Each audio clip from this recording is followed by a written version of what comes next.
Северна Македонија ги губи популациите на загрозените видови на мршојаци. Поради легалната употреба на отрови и отровни мамки во природата, бројките на белоглавиот и египетскиот мршојадец во моментот се бројат на прсти.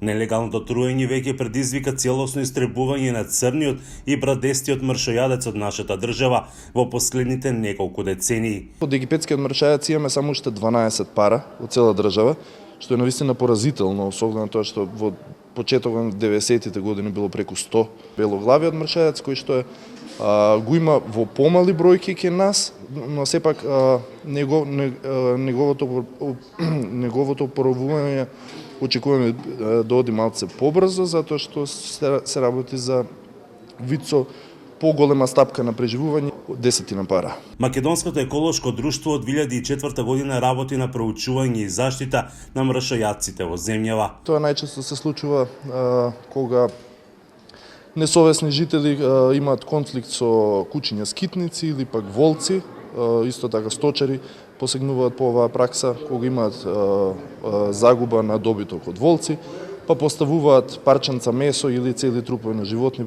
попрашани со отров, затоа што се работи за птици кои што се хранат исклучиво со мртви животни, често страдаат од ова. Евидентирани се и мртви домашни кучиња скитници, но и голем број на заштитени видови: златни и царски орли, глувчари, лисици, шакали. Штетите се огромни, велат од мед. Влијанието на отровите значително влијае негативно врз трендовите на биолошката разновидност, особено на животинскиот свет.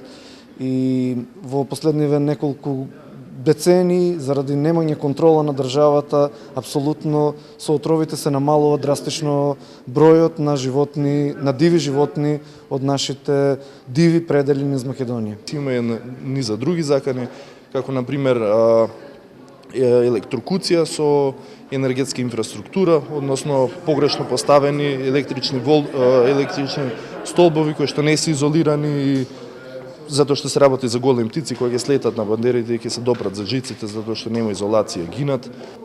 Градење на инфраструктурни проекти во близина на нивните гнездечки територии кои што ги дополнително ги вознемирува и придонесе за пропаѓање гнездата, смрт на младите. До сега ниту еден случај не е целосно расчистен, а ниту еден сторител не е санкциониран. Се надеваме дека ова за брзо време ќе се промени, затоа што веќе работиме интензивно со полициски службеници, каде што носиме представници на обуки, луѓето се обучуваат за како да ги процесираат овие случаи, како да ги истражат до крај. Од неодамна формирана е институционална работна група во фаза изработка и на оперативни процедури како да се постапи во случај на труење на животни.